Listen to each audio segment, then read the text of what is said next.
Hello and welcome to the Game Theory Podcast. I'm your host, Sam Vicini. We're presented by CLNS Media. Today on the show, we've got good friend of the program, Cole Zwicker, back to talk a little bit of NBA, a little bit of NBA draft, and we're going to take some reader questions. I threw out the flag for some questions earlier. We got some really, really great ones, and I'm glad that, you guys are participating in the process and telling us what you guys want to hear about. So this show is going to be sponsored by MyBookie and DraftKings. But Cole, how's it going, buddy? It's okay. It's kind of an up and down weekend. I'm a Steelers and a Seahawks fan, that weird intersection between the two teams. So the Steelers coming back and winning, the Seahawks losing to Jacksonville, kind of bittersweet. Yeah, I can see that. And then there was the whole Ryan Shazier thing and the fact that, the one Seahawks player tried to pull a Happy Gilmore and jump in the stands and stab someone with a skate. So, that happened. Mostly, though, I can see why you would be in a little bit of a mixed mood because, the Seahawks are kind of bad right now, I think. And the Steelers, I'm from Pittsburgh, so I at least keep track of the Steelers to what they're doing just so, I can have conversations with my family. But, I don't watch the Steelers, really. I can't say, I'm a massive, Steelers fan. Yeah, if you're a fan, just don't throw things onto the field. I got a bunch of responses when I tweeted that. It's not difficult to make the distinction between on-the-field play. Yeah, what Michael Bennett did during the game was terrible, that cheap shot. But that doesn't give you a right to throw a beer at one of the Seahawks players. I don't understand that argument at all. Just treat people like human beings. It's not hard. Really, this shit is not hard. So, speaking of human beings, we're going to move on and talk about two people who I think have mostly not been treated like real human beings trying to figure out their future in the basketball world, LaMelo and LiAngelo Ball. So that's going to be our first topic here. They end up signing this contract over in Lithuania. In a second, I will get the team and we'll talk about some of the fit stuff. Basically, they're going to be in this little small village in South Lithuania playing basketball for a really bad team in the Lithuanian League, and they're going to get some time in the Baltic League. Where are you at on this? I'll let you take the floor first before even kind of going into some of my stuff. What did you think when you saw the news that LaMelo and LiAngelo Ball are going over to Lithuania? As much as I hate myself for this, I think my reaction is what you tweeted yesterday about I would watch this reality TV show. That was the instant reaction I had. I'm not even sure what my actual basketball analysis is here. It's basically, is their play style conducive to a more move the ball, playing more disciplined basketball setting? Who knows? Their upbringing is more run and gun, take 30-foot pull-up jumpers at times. So who knows how that's going to go? By the way, I think that part of the reason they signed with this team in Lithuania, which is Prieno Vytautas, for those who really care,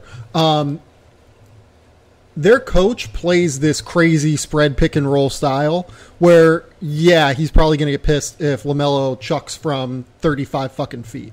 But at the same time, it is this up-tempo style of basketball. And if they were thinking about this strategically at all, which I think is up for debate personally, but, if they were thinking about this strategically from an on-court standpoint, if you were set on playing in Europe, it's hard for me, from what I've been told, to find a better fit than this, at least. Bad team who plays run and gun, spread pick and roll style, who will hopefully accentuate some of their strengths. Yeah, that makes a lot more sense. I wasn't really privy to any of the team scheme style standpoint. So if that's the system they're going into, that's certainly going to help their cause a lot. What do you think about the process of doing this just in general from a macro 30,000 feet view? I do. So I will say this, I know a decent amount about the process for, developing young players in Europe when they are, one of the top 50 players in Europe and in their age group, and they go and play for a club when they're 19 years old. I know a bit about that. I don't really know enough about the process from when they're 16 and when they're 15, unless you're Luka Doncic or Ricky Rubio. I don't know necessarily enough about how a shitty Lithuanian team develops a 16-year-old. So I think that that's really up for debate at this stage in terms of how LaMelo, who, let's be honest, is the much better prospect of the two, is going to kind of develop at this stage. So the big thing to me was I was shocked that it was Lithuania. I was shocked that it was Europe, really. If I was them and I was doing this, like for me, I don't know if I see a difference in terms of development if they were going to Lithuania, if they were going to Australia, if they were going to China, if they were going to the Middle East, if they were going wherever. I don't know that I see enough of a difference in terms of being developed as a basketball player to think that they should pick one over the other over another. I was surprised that it was Lithuania from a business perspective. Now, Lithuania is this little basketball crazed country that certainly will, eat up Big Baller Brand, right? But it's obviously a small market. I was assuming they would go somewhere like in the Middle East or go to the Philippines, which has developing rich basketball culture, or go to China to try and market themselves and market, Big Baller Brand as they tried to whenever they were UCLA and LiAngelo were over there, and they tried to do the pop-up shop and kind of get stuff going. Because for me, that seems like the best way to grow the brand is to go to bigger markets. Now, from a basketball perspective, I would guess the Lithuanian, good Lord, try and say that a lot of times. The Lithuanian league is, probably a better league in terms of play than those leagues, especially given that in China they would have had to play like second division China. Having said that, though, I just hope it works out, because I don't really know what to make of it at this stage. Like it all just seems so weird. And then there's the fact that they're probably they might not be getting paid. Like, I guess this club has had some significant problems with finances over the course of the years and has owed players money in back payments for years. And the max salary that these kids are getting is like $1,000 a month, probably, maybe if they got super lucky, like $2,000 a month. So it's not like they're getting a ton of money to go over there. It's just a really, really weird concept to me that this was the choice. Then you see like little rumors about like the coach being crazy and like selling meat out of his trunk to the players and like selling stuff like on the black market to his players. Like, oh, good God. It's just a funny deal to me in a lot of ways. But then I remember these two kids are humans and I am rooting for them to succeed, and I want them to get what is best for them. And I'm skeptical that this is what's best for them in a pretty significant way, just because of the culture shock. The coach does not speak English, from what I've been told. And like other reports out there, certainly, I'm not the first person to be told this. The fact that it's just this little village in Lithuania, it's 30 degrees in Lithuania right now, and it's 75 to 80 degrees in Southern California, where these kids are from right now. It's just a big culture shock, and I worry that it's going to be a lot for them to kind of handle. Yeah, honestly, I have nothing to add to that. That was really succinctly put all around, covering all my kind of concerns. The I don't China know if thing it was is succinct, but it was a thing. it was good. No, I'm a fan. That's all I got. So, like, it's just interesting to me. So, if I made you say over under, given all of those concerns, over under. So, I think it was Demontis Urbonis, a really, really good reporter over in Lithuania. I think they have an out clause at the end of the first month here, and like they're going on January 4th, and I guess the out clause is like January 31st. Do you think they will be there past January 31st? That's really interesting. Probably past that first out clause. If there's multiple out clauses, I'm guessing they have opt-outs in the future as well. I think they probably make that first check mark, and after that, I have no idea. Yeah, I honestly, I don't know. Like, I think I saw there are odds in some, like these odds are bullshit. Like, I just want to be very clear about this. So, from Bovada, Will LiAngelo Ball or LaMelo Ball be arrested in Lithuania in 2017 or 2018? Well, fuck you for creating that odd, first and foremost. But yes is 33-1. And then that's insane. Will LiAngelo Ball or LaMelo Ball still be on Priano v Tautas by January 31st, 2018? So after that out clause. Yes is minus 200. No is plus 150. I think yes. I think they will be. But I don't know. It's a really weird deal. The second thing we want to talk about is I tweeted about this article that Kevin O'Connor wrote about yesterday on The Ringer. And I actually like the article. I think that Kevin does a really good job over there. I think that the Ringer staff is generally very, very good.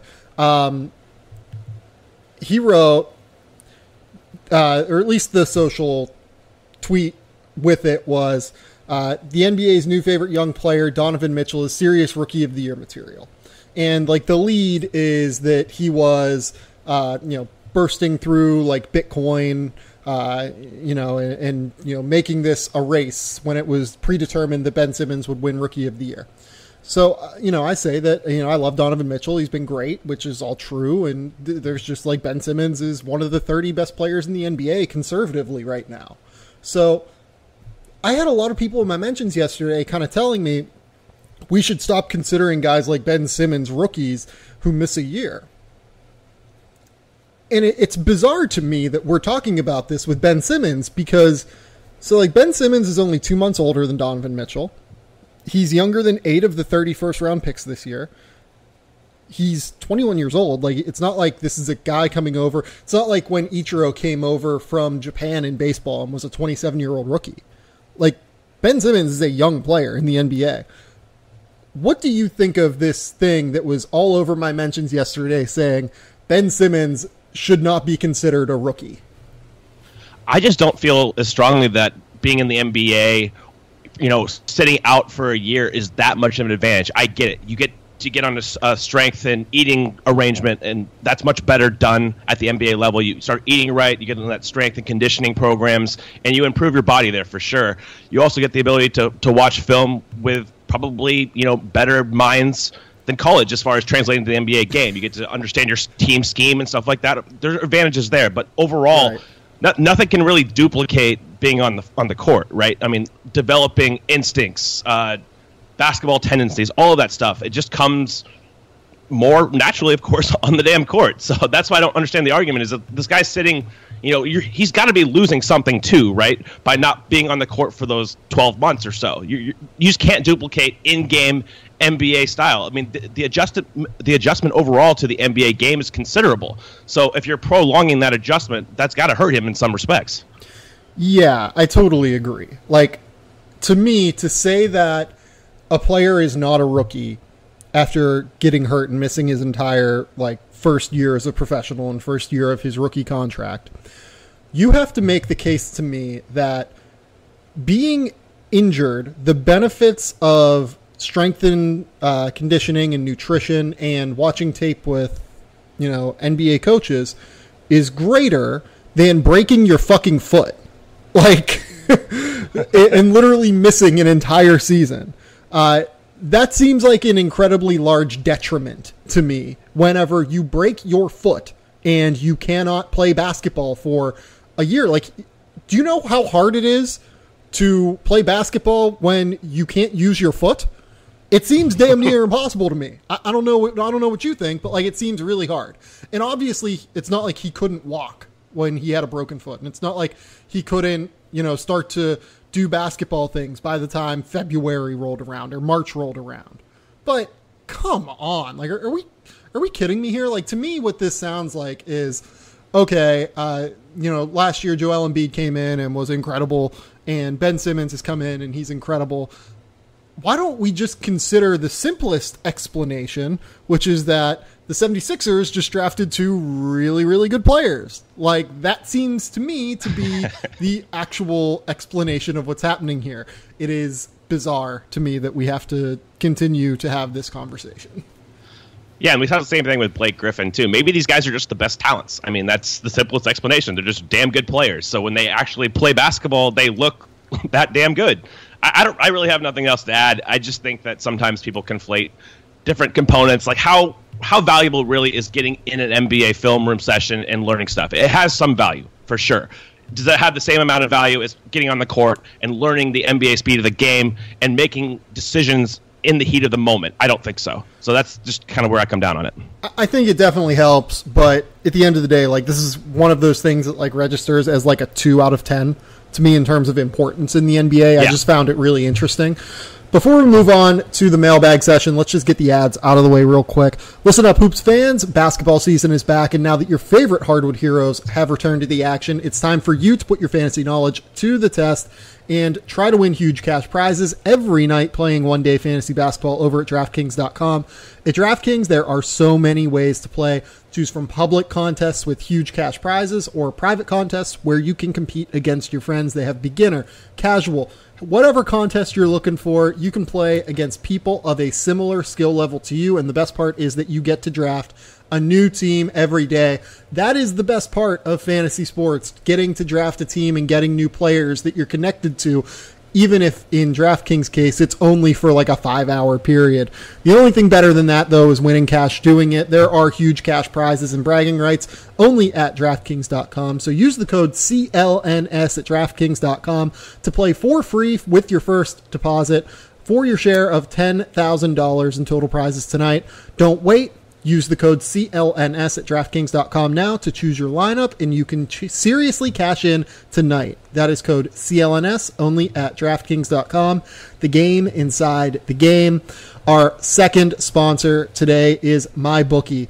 Holiday cash, you need it, and I know where you can get it. MyBookie is the place to score serious cash on your sports predictions. Believe it or not, the holidays are just around the corner, and while that means plenty of parties, gifts, and spending, it also means there's a lot of football, basketball, and hockey games that you can score big on every day. Man up and play like the pros on game day. You can play the money line, side or total. MyBookie is your hookup for all of your betting needs and offers super fast cash payouts when you win. Where you bet is just as important as who you're betting on. And if you want to make money betting the games, you've got to go to mybookie.ag. They're the only site that I would recommend, and it's because I trust them, but you don't have to take my word for it. Check them out yourselves. They have odds on every matchup and a mobile site that makes wagering on your smartphone a breeze. Join now and MyBookie will match your deposit with up to a 50% bonus. Use promo code GAMETHEORY, GAMETHEORY, to activate that offer. Visit mybookie.ag today. You play, you win, you get paid. Cole, the first question that I want to do today, after we reached out on Twitter, we asked for some questions, and we got a lot of really good ones back. It comes from... Where is this? I lost it because I'm an idiot. Comes from Rob Parrott. If the Lakers pick conveys for the Celtics this year, which prospect should they take? Who will complement the young talent they already have? So I found this really interesting because the Celtics do already have so much young talent that they seem very connected to. And they really have a strong player that they can feel confident in at every position. So what would your draft board look like if you were the Celtics and you were trying to, essentially get this last great young player that you're going to have a chance at, really? I think Luka is really interesting there for a bunch of different reasons. I mean, they have started Brown at the 2, Tatum at the 3 this year. If you just have that dynamic where you have 3 kind of versatile defenders, who knows how versatile Luka's defense is actually going to be. I'm just talking about size and frame. That's a really interesting construct, and the same argument can be made for Michael Porter. I think those guys, for their versatility needs and kind of their, I shouldn't say needs because they have it already, they're kind of what they hang their hat on is versatility. So those two fits would be really interesting. But from a selfish standpoint, I would want them to take Ayton because I think that's the best situation for him. Just getting drafted by an organization like that, if he clears Danny Ainge's brain doctor's tests, that's a really high-level situation as far as getting the most out of him. He needs to be in a situation like that. So that's how I would address that question. Yeah, so I really like those answers. I think that if I was them, I think Luka would be number 1 for me. It really comes down to 2 different schools of thought, right? So do you try and fit schematically or do you try and fit roster-wise, right? Because if you're going schematically, everyone knows what the Celtics are looking for. They're looking for big players, versatile players who can switch on both sides of the floor, play multiple roles, do multiple things. If you're looking more from a roster fit perspective, the center spot just stands out immediately, right? So for me, a lot of what I'm looking for them is basically, kind of what my board looks like now. Like I have Luka Doncic number 1 because I think that they would utilize him incredibly well. He would be a star there. I have no doubt about that. The problem is that this Lakers pick, I believe, only conveys if it's between number 2 and number 5, right? Correct. So I have Luka Doncic at number 1 on my board, so I don't really know that he's going to be there at number 2. If they would get number 2, I would look at DeAndre Ayton probably, because I think he's a multi-skilled, multifaceted big man who would give them something very, very different. And as you said, he would be in a situation where his talents could be fostered and he could give them something very, very different from what they have already. So I would have those as my top 2. I mean, it gets hard from there, though, for me, because I think Michael Porter is a little bit too similar to Jason Tatum, and I don't know that I would think like I need another one of those guys. So, like, I have Jaren Jackson ahead of Mohamed Bamba on my board. But do I think that Mohamed Bamba has a higher ceiling than Jaren Jackson? I probably do, to be honest. I think that if I was them, I might have Mohamed Bamba just slightly ahead of Marvin Bagley, just slightly ahead of Jaren Jackson. I think that's fair. Honestly, I think that the crux of the question that you got at was they're in position to pretty much take best player available. And if it's a transcendent talent, you just take that guy. If you think Doncic is that guy, you just take him. Of course, if he goes number 1, they won't have an opportunity to. I think that Porter, that's a really good argument for Porter. I think he is similar stylistically to Tatum, but I think in that system, if you play Porter at the 4, you can create a different dynamic than what you have already. So I think, again, they're in position to take the best player available. I'm not sure if scheme, all that stuff matters that much because the players here do stylistically fit. Like Colin Sexton wouldn't make sense here, right? I mean, even if he was the best player available, you'd probably have different fit needs that would fit into that roster better with Kyrie and everything like that. So I think that's where the differing avenue between best player available and best fit. A guy like Colin Sexton would emphasize that more than a guy like Ayton or even Michael Porter. Yeah, I think that I agree with you there. Let's go on ahead and move on. I want to ask you, how would you tier the big men in this year's draft, and how many do you think can be like legit NBA players? And this comes from Sam Mazzullo. So I find this interesting just from the perspective of how many big guys do you think can actually become NBA players? Because as we've talked about, this is a very big man heavy draft. So if you had to create a tier system for the big men in this class, where would you have them right now? So right now in my first tier, I have basically what everybody has: Ayton, Bagley, Bamba, Jaren Jackson. I'm not sure if everybody has Jaren Jackson in that tier, but I think he deserves to be in consideration for that. Tier 2, I'd have guys like Robert Williams, Mitchell Robinson. I think those are my only tier 2 bigs. I'm doing this off the top of my head. And then I like guys a lot, like we've talked about in the past. Killian Tilly, Jonte Porter would be kind of in that third tier of bigs. That's basically the sample size that I'm comfortable with saying right now. What about you? So I would have DeAndre Ayton and Marvin Bagley in a tier by themselves, and then I would have Jaren Jackson and Mohamed Bamba in a tier by themselves. Like, okay. I would have like that top tier, and then I would have tier 2 with those two guys. Tier 3 for me would start with Robert Williams. It would include Mitchell Robinson for sure. Probably would have Chimezie Metu in the tier below them. I probably would have... I'd probably have Wendell Carter in the tier below them, to be honest. Like, I totally forgot about Carter. Yeah, like... I think I would have Wendell Carter just in like the slightly lower tier. But I still think of those guys as likely first round picks. So, or maybe not even in Metu's case. Like I think Metu is a good flyer to take in the 20s, but maybe not like a surefire first round pick. Like then where do I put like Jared Vanderbilt when he comes back? And, like there are some people who are high on Austin Wiley. Like I'm not quite as high on Austin Wiley as many are, and like Jonathan Williams at Gonzaga as well. There are a lot of big men in this class that are very interesting to me, but I agree with Cole. I think there are like 7 guys that I feel pretty good about being NBA players. It's just really hard with big men now because the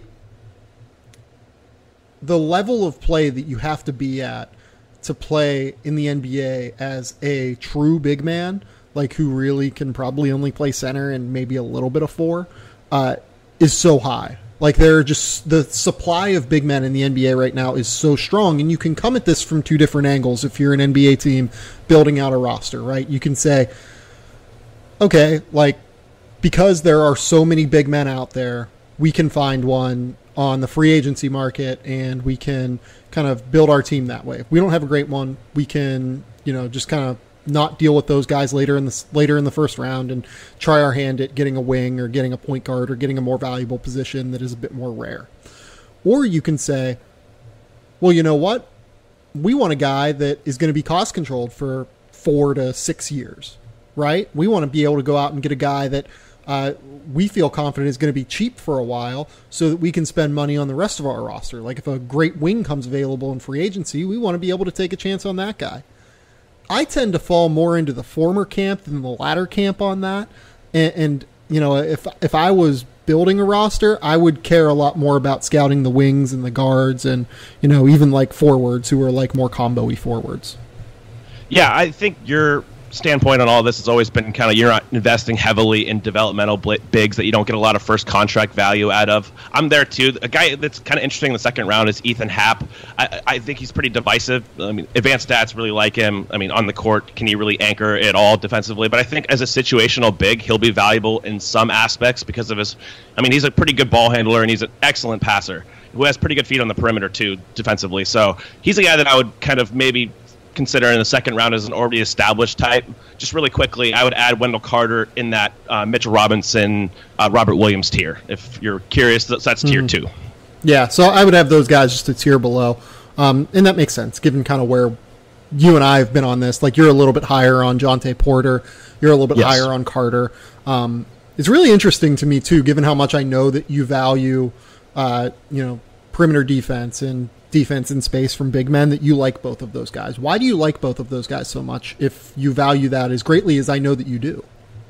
I think that they have skills that'll translate. I think that Carter has not gotten a chance to showcase his offensive capabilities in Duke's system. I think there's a lot more there. And I'm just coming around to the idea that certain bigs will have value in certain areas, even if they are deficient defensively in space at times, if they don't have the reach to protect the rim. In certain matchups, these bigs, especially skilled ones, are going to have some value. But there's a reason they're not tier 1 level bigs for me, is because I do value defense the most in that position.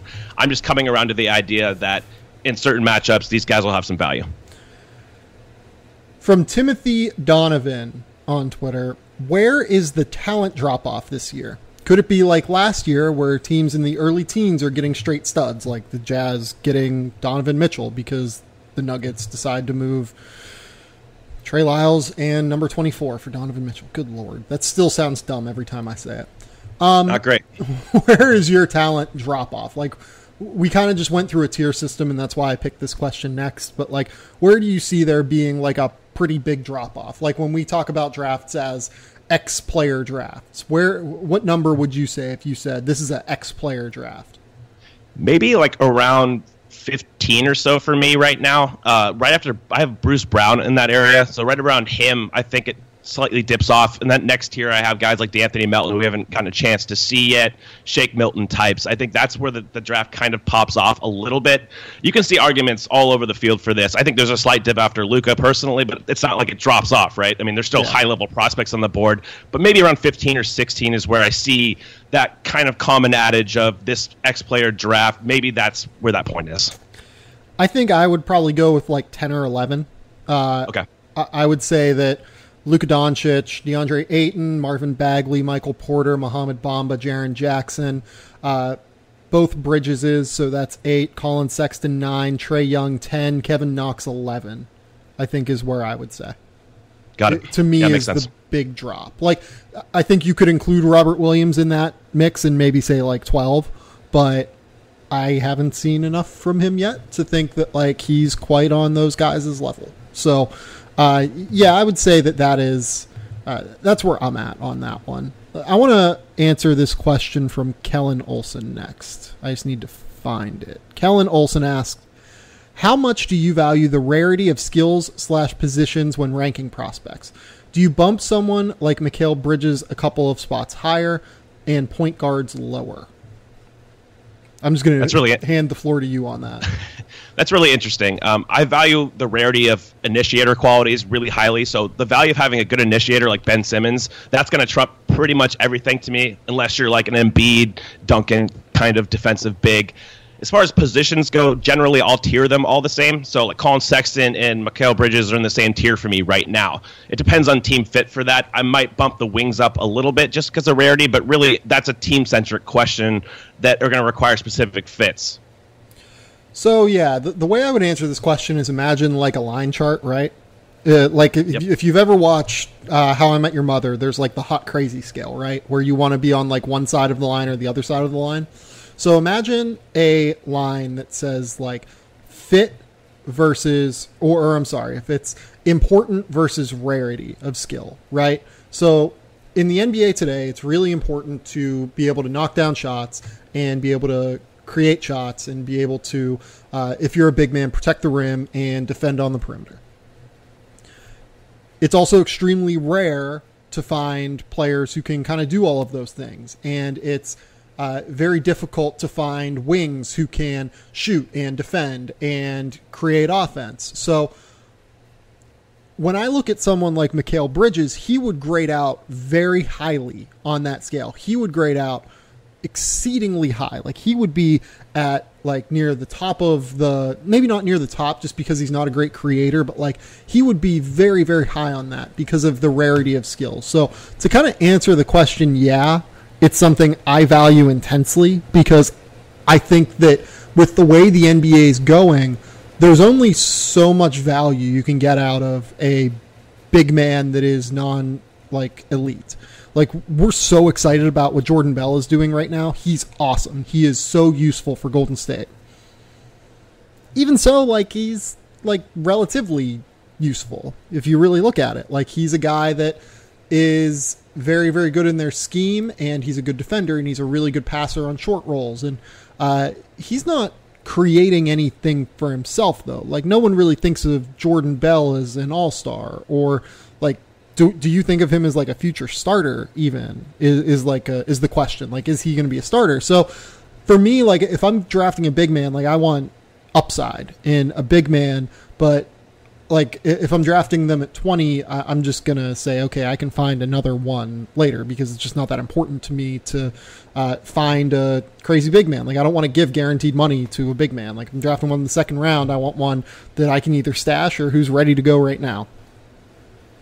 Yeah, I had it as one of the bullet points for this answer. More interesting question for non-special bigs. I think you just addressed that. It's tough if you don't have special quality, because in the end of the day, we're looking for special players and special qualities with those players. And for bigs, if you don't project to be that, it's hard to really value you that highly, especially at the top of the draft. I mean, there's a reason that DeAndre Ayton right now is getting all the buzz. Is because there's legitimate upside, there's legitimate concerns, but there's a lot of special traits when it comes to potential passing. If you can put the ball on the floor, the shooting, playmaking traits from fives is entirely valuable. And then for wings, like you addressed, if you get any kind of creation, any kind of two-way initiation creation, that kind of stuff is super valuable. So within each position, there are certain skills and certain athletic traits that you look for that you bump guys up and down. It's interesting from just a pure positional standpoint of like a guard versus a wing. I think a lot of the times it just comes down to team fit with those. Yeah, no, I agree. From M Ferrier 31, whose Twitter name is Pickswapskis, so like Nick Stauskas, except with the pick swap, because the picks did swap. Shout out the rights to Ricky Sanchez. Assuming the Sixers do not get Luka Doncic, how many titles would the Sixers win with Trae Young? So just generally, how great of a fit would Trae Young be with this offense? That's really fascinating. I just wrote a piece about him, shameless plug for the Stepien, breaking down his shooting ability, and I think that that's the most underrated part of his game. Not really underrated because it's so widely covered, his pull-up shooting, but his ability to shoot off the ball, as far as off movement, might be elite. Like, I think he's 6 for 8 on threes this year, shooting off screens. It's not a huge sample, but if you watch him, like the footwork and everything, he's so good. He can play. Yeah, he's so good. He's incredible. I think that area of his game off the ball, he can be a potentially gravitational, awesome shooter. So if you pair that on the Sixers, I think there's some defensive concerns, but you're talking about probably one of the best defensive teams in the league moving forward, certainly the best rebounding team. They can compensate in other areas. I think that'd be a really interesting fit. Yeah, I echo all of that. So, like, for a lot of the reasons that people are very excited about, like, should the Sixers try and trade for CJ McCollum or, like, another one of these, like, elite shooting point guards? Same deal with Trae Young. Like, Trae Young, obviously not going to step in and be as good as CJ is right now, but it's the same kind of deal. He's an initiator who is an elite-level shooter, both on and off ball, who has unlimited range, who could really help space the floor for Simmons and Embiid. Same deal. Like, it just makes, to me, that makes a lot of sense as a fit. From John Levinson, who are the most fun lottery prospects to watch and who are the least fun lottery prospects to watch?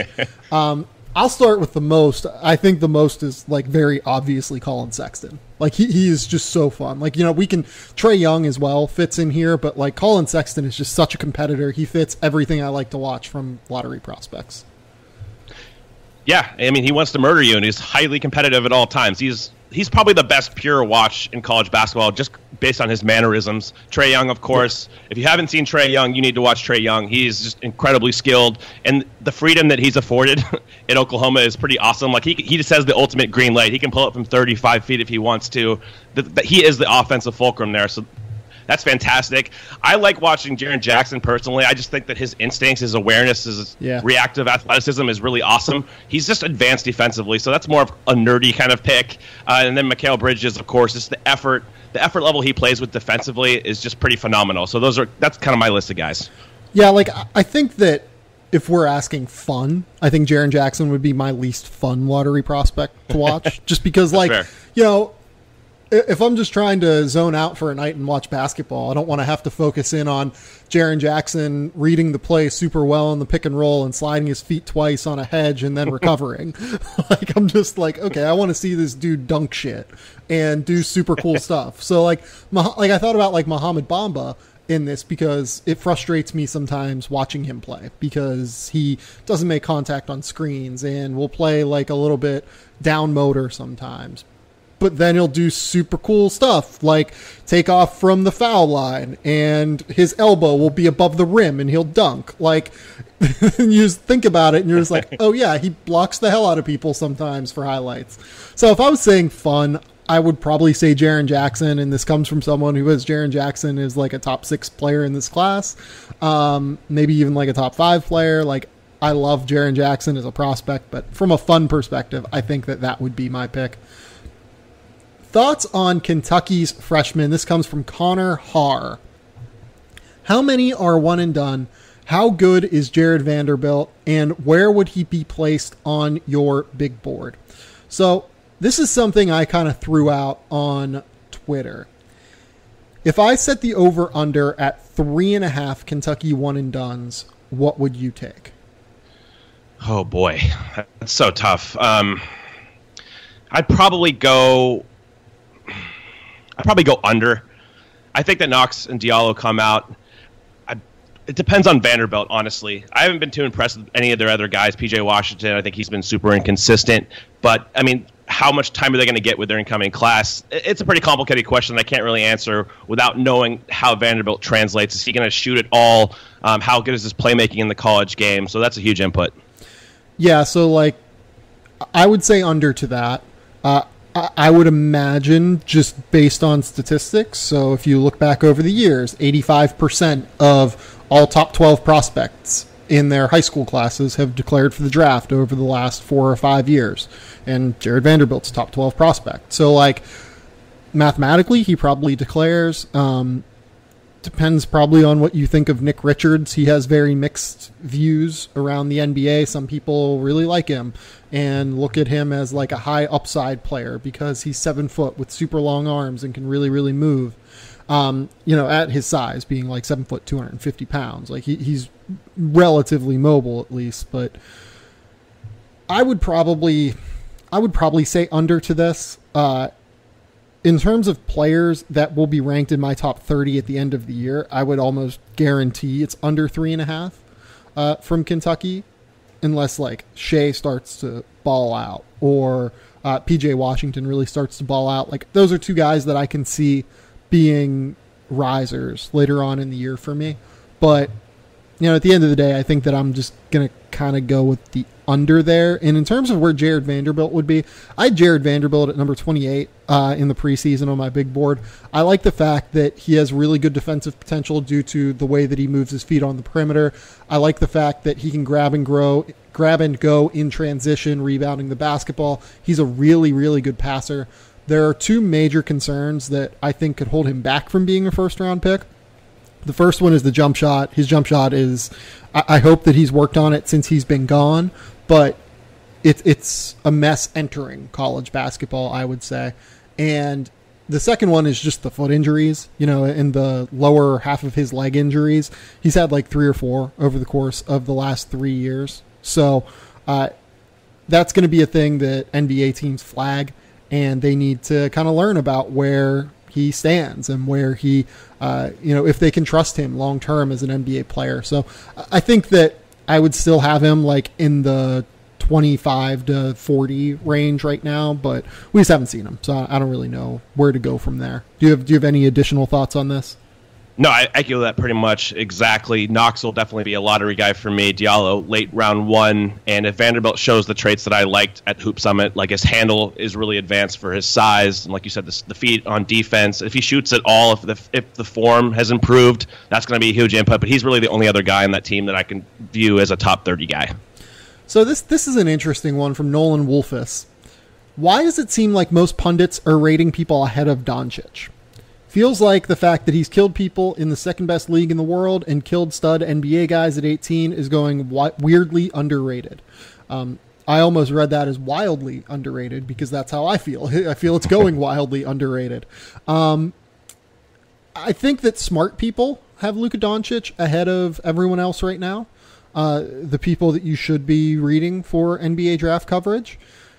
I certainly think that there's an argument to be made, but often when people make the argument for a DeAndre Ayton, they don't just come out and say, hey, DeAndre Ayton is massive. He's 7'1". He's 260 pounds. He has the most upside in this draft. He is just the guy you should take. They often do it while disparaging Doncic as like a Euro fraud or some bullshit like that. So what is your kind of thought on this? Like why, have you noticed this, I guess? Like, I don't read enough maybe about this stuff, but like, have you noticed that there's like a rash of pundits rating people ahead of Luka Doncic? It's a pretty legitimate kind of group, I would say. I mean, Doncic has his like extreme supporters, and he has a lot of skeptics because of the athleticism. This goes back to like a Lane Vashro point that he made in the past about people associating upside with athleticism, and I think that is where Luka fails in a lot of draft talk, is because people are like, oh, he's super skilled. Is he going to really develop those skills even more? There's not a lot of athletic upside here, and that's where Ayton kind of overtakes him in some regards. But I think you have to view like these outlier skill guys as having considerable upside too. Like Doncic can still improve as a pull-up shooter. He can improve as a finisher. There's a lot of elements to his game that he can work on, and that's, I think, is a draft inefficiency for a lot of guys who don't do this maybe as often, is just looking at athleticism and that being like the primary determining factor of upside when there are other avenues to get there. Yeah, it's all dependent on how you apply your athleticism on the floor. So a lot of guys are incredible athletes out in transition or when they can get their feet under them and do a lot of cool stuff, like we see with Lonzo Ball, for instance, right? Yes. Like we saw that last year at UCLA. He has a lot of really cool alley-oop dunks. He can do some really cool stuff. But you watched him whenever he was crowded, and he struggled to really get explosiveness going. So it's all about how you apply your athleticism on the basketball floor. Guys who are just more naturally explosive obviously have a greater, a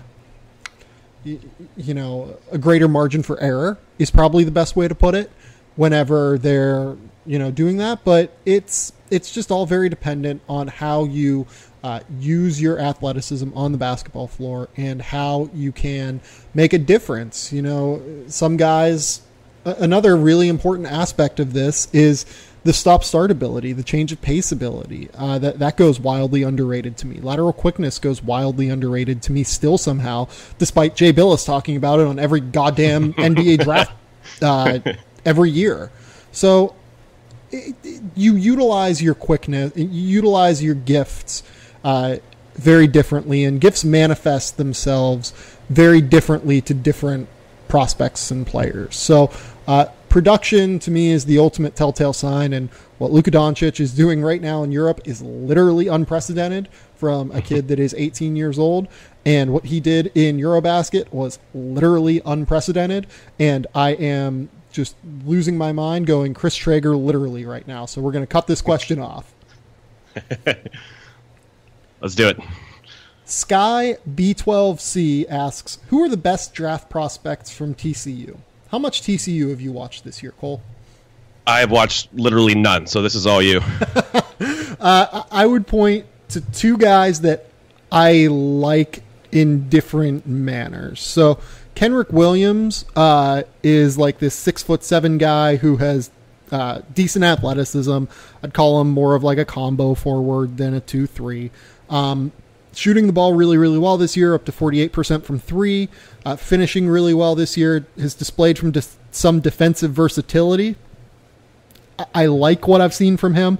I do think he's probably more of a 4 than a 3, even though they play him at the 3 a decent amount. So that would be one guy. But the guy I think is probably the best is Desmond Bane. 6'5", 2 guard. Can play some 3, obviously, as well. Has literally the best true shooting percentage in college basketball right now at 80.1%, 55.8% from 3, 75% from 2-point range. Just hyper efficient, great shooter. I would look at Bane as the guy that I think could eventually become an NBA player, but Williams, I think, certainly will get his chance, is maybe the best way to put it. Good stuff. That's all. Have you watched any Vic Law this year? I have not. Okay, so let's just pass that one up. From Will Andy Walker on Twitter, who are your favorite sleepers to emerge? So, and he lists guys like Tyler Hall and DeMonte Buckingham and Kai Bowman and Tony Carr as favorites of his. So who are your favorite sleepers, Cole? I mean, I don't know exactly what you qualify as a sleeper in the modern draft coverage today. Yeah, like Javon Carter is too well known to be a sleeper, but that would be my guy. I just don't think he's still getting enough credit for how good he is. And I haven't watched in depth enough to really start pulling guys out of the 60s and 70 range. I'm more like in the high 30s, low 40s as far as prospects that I have a good feel on. So my initial reaction to that question is Javon Carter, but I know that's probably not as in depth as the intended question was meant to address. Yeah, like I would have Javon Carter as a top 40 player in this class right now. That's just kind of where I'm at. Like, I had Jacob Evans as a first-round pick early in the year. I'd probably go a little bit lower on him than that now, but I think he's certainly someone to watch. Matisse Thybulle is interesting to me. 6'7" or 6'5" with like a 7-foot wingspan. I'm sorry. He can shoot the ball really, really well. He creates turnovers with his long arms. And he's been a lot better defensively in terms of fundamentals than what I've seen from him in the past this year. I really, really like him. Kevin Hervey has been ridiculous shooting the basketball this year. He's 6'7". He has like a 7'2" wingspan. He's listed at 6'9". I don't know if he's actually 6'9", but he is long as hell.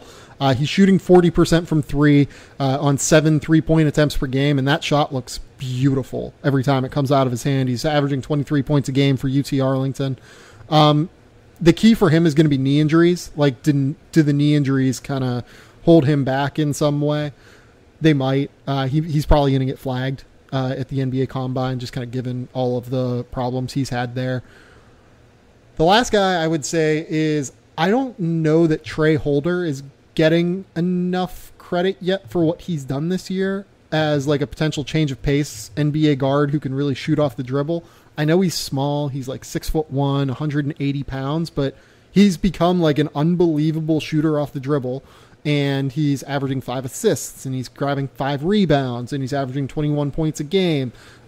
just generally been extremely efficient so far. We'll see what happens to his game once the 48, 49% number from three that he's shooting right now comes back down to earth a little bit. But I don't know that he's been mentioned as an NBA draft prospect yet, and I think that he will be like a guy that gets very real looks.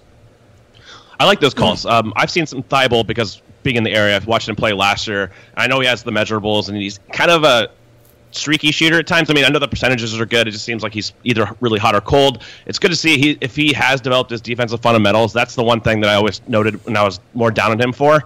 And that system, I mean, Washington's system overall isn't the best for that. I mean, they're notorious for overextending on the perimeter, getting back cut, a lot of 2-3 zone, and hard to suss out some details there. So if he's improved in those capacities, that's promising. So from the Screen the Screener podcast, who is the Jason Tatum in this year's draft? And by that, they mean like the lottery selection that's going to be a lot better than what people extrapolate. I mean, that's a hard question for me because I thought Jason Tatum was really good. But, like, what would you say to that? Like, who is the guy that you look at as a potential standout that people think might take a little bit more time to adjust? Yeah, that's kind of interesting because Tatum, I mean, his main contribution right now is the fact that he's ready to contribute right now. Like, he's an NBA-ready guy. So looking at this class and, like, the same kind of archetype, if Kevin Knox can shoot, I don't think he's as polished as Jason Tatum, but he kind of stands out and just roll. Like, he'd be able to play like a combo forward, play off the ball, make some shots, maybe hit some shots off screens. I know he's a lot younger and he's a lot more he has more mental hurdles to overcome to be the level of player that Jason Tatum is right now. But just from like a stylistic and archetype standpoint, I think that's the guy that immediately came to my mind. And if we're talking more in terms of like who's going to, be able to play immediately, I look at Jaren Jackson's very mature skill set as someone, despite the youth, like the fact that he's just turned 18 would worry me a little bit in projecting this, but he's just so smart and so quick and can defend immediately. I would look at him as not someone who can make like a Tatum level impact, but if he would go to the right team, like I think he could give a really good team 20 minutes a game next year. I agree. All right, the last question that we're going to cover here is more of a broad NBA question. It comes from Ralph Mason. How would you handle Paul George if you were Sam Presti? Like, once the trade deadline comes, what would it take for you to start thinking about, okay, how do I want to handle this?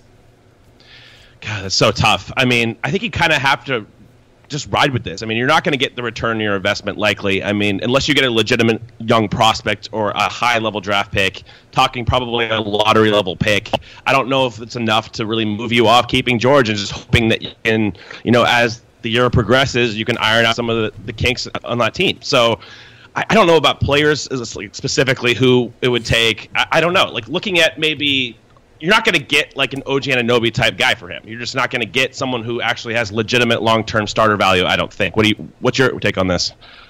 Yeah, it's a really tough one because like I think that the Raptors would be willing to attach Anunoby if the Thunder would take Valanciunas if they were getting Paul George back. Don't you? Yeah, that's tough. I mean, it's hard to put yourself in the situation. Like, how highly do they really view Anunoby? If people think it's a lock that Paul George is going to the Lakers, and that's kind of the underrated current here, is will another team give up assets to just roll the dice with the thought process being that George goes to the Lakers? Yeah, so what kind of situation that creates is, so if you're one of the Los Angeles teams, is there something that you can do? Like, do you try and match Paul George's deal with like the Austin Rivers contract and say, hey, we'll give you a first-round pick, we'll give you Sam Decker, we'll give you something. Like I don't know that gets it done from the Clippers standpoint. If you're the Lakers, does Jordan Clarkson if you're the Lakers, would you trade Kyle Kuzma now for Paul George if you knew that Paul George would resign? Oh, that's so tough. No, if I was confident that he was coming anyway, say you're like 75% confident that he was coming anyway, I think I'd just roll the dice, given how little teams have cap room this summer and how many destination markets there really are. So if you had a good read on George, just the likelihood of him going to LA unless like the Thunder won a title or some other circumstance occurred, I would hold on to Kuzma. I think that is Kuzma's been too good to just sacrifice for an opportunity that might still arise in the future, I think. Okay, so if you're the Thunder, I will pivot. If you're the Thunder, would you take Julius Randle and Jordan Clarkson?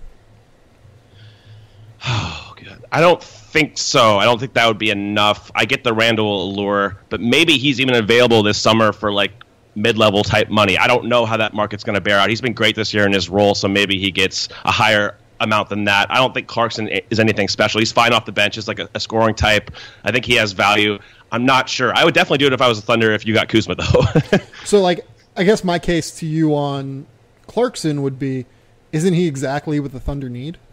Like, they're still searching for a backup point guard behind Russell Westbrook, like, that can play and that can do anything, really, on the floor when Russell Westbrook leaves the floor. So, to me, that actually is, like, to me, Clarkson's contract for them wouldn't be a negative. Like, I actually feel like they would see it as a potential asset. That's fair. I mean, he can definitely create and pick and roll for himself mostly. He makes some reads, but he's mostly a scoring type point guard. But he's definitely better than anything they have backing up Russell for sure. So, like, if I told you Clarkson, Randle, and Thomas Bryant, that's not a bad offer to me. Like, given the fact that Oklahoma City is already going to be over the cap, and like you can just say, okay, we'll give Julius Randle whatever the fuck he wants. Like, we'll just say, hey, Julius, go ahead, do your thing. We'll give you $12 million a year to do your thing. And we'll play you with Steven Adams, which, yeah, it sounds like a bad idea. Well, no, because Steven Adams isn't a good defensive rebounder, though. Like, that actually kind of works for me. Yeah, and for the Lakers, that's the deal I would do. If you don't have to sacrifice, Kuzma's kind of the last prospect on that team where I don't think they do it in that stance. Obviously, you're not getting Ingram or Lonzo, but I would hold on to Kuzma if I could get Paul George and just that certainty, and the cost was Randle and Clarkson, I would do that. Okay, and then my last one here is going to be, if you're Philadelphia and you decide, okay, we can actually beat the Cavs and beat the Celtics this year, do you give up Markelle Fultz? God, that's I don't even know where to start with that, honestly. It's a great question. I mean, if you're confident that he would re-sign, I think you'd have to consider it. Just given the roster fit would just be absurdly good. Right. Like that, it's an argument. I'm here for it. I mean, whatever decision they make, I think would be justifiable in that sense. It just comes down a lot to, do you think that Markelle is going to recover to 100%? And I think that's what you're getting at in the question too, is you kind of have to assume that he is. But if there's any kind of uncertainty about his shot moving forward, I think you have to definitely entertain something like that. Yeah. For what it's worth, based on what we know now, I would not trade Markelle Fultz for Paul George. I would just try and pitch him next year on playing with us. For sure, 100%. I mean, they'll have the cap room with Reddick's expiring. I think that's a good argument for sure. Do you have any other like random teams that you find interesting in this potential scenario? Like, do you think that, I mean, like, I can't see Milwaukee getting involved in this and deciding, like, okay, we're just going to go all in this year, given the fact that we have Eric Bledsoe for the next 2 years and we have, all of these young players, Jabari Parker, Chris Middleton. Like, I guess, like, maybe would you trade Jabari Parker for Paul George? And if you were Oklahoma City, would you consider that? Yeah, that's another great one. Yeah, I mean, I think I would roll the dice on something like that. I mean, you consider the fit next to Giannis, that's absurd. But a lot of this is tied, like, Parker has so much uncertainty in his game. Is he the same level of athlete? Is he as explosive? Because that's his main deal on offense, is like that guy can put his head down, he gets to the rim, and he can finish emphatically. So if he is that same caliber of player, George is just such an awesome fit next to Giannis too. So are you really going to get a better young prospect? To go back to the very first part of this question, is like, who moves the needle for you if you're Oklahoma City? I think Jabari arguably could do that. Yeah, I think he could too. Like, I think that's kind of the guy that I look at as, oh, wow, that really works. Like, I don't think Portland really has the assets. I mean, like, Denver, maybe. Like, could Denver just decide, okay, our ownership wants us to make the playoffs now? Like, I mean, there's no way they give up Jamal Murray, but does something like Emmanuel Mudiay and, like, a few other young players like Juancho, does that move the needle for you? No, probably not. I mean, I like Juancho a lot. I don't think he's quite the level of player that I would deem it being worth it for Oklahoma City. Houston probably deserves mention in this just because Daryl Morey, but I don't really know if they have enough. They don't really have the contracts of the young assets. Capella would be a dynamic asset for some team, but they can't really afford to lose him just because what he gives them as a finisher. So whenever you're talking about stars changing teams, you got to include Daryl Morey somehow. Well, like, what you would need to do if you are Oklahoma City there is you would need to take on Ryan Anderson, and I just don't think that Houston has any young player that's worth taking on Ryan Anderson. And like, given how Eric Gordon's played this year, are you really going to fuck with the chemistry of having Eric Gordon on your team now for what Paul George could bring you? I don't really know that this is crazy to say, but just given that you would only have Paul George potentially for 2 months, I don't know that I would. That's fair. Yeah, I think there's strong arguments on both sides. Yeah. So if I made you just kind of say, like, okay, Oklahoma City is still at, so what is their record right now? I think it's like 13-15, right? Something like that. I honestly have no idea. So it's 12-14. I knew there were 2 games under 500. I just couldn't remember if it was 13-14 or 12-13 before. Good Lord. So they're 12-14. Let's extrapolate out and double it and say they are 24-28 in 2 months' time. What do? Do you keep the pieces together and say, hey, we're probably still only 3 or 4 games out of a playoff spot, probably 3 games out of a playoff spot. Let's just see what happens? Or do you decide we kind of need to think about the future here? We have Russ for 5 years. We don't want to, screw this up.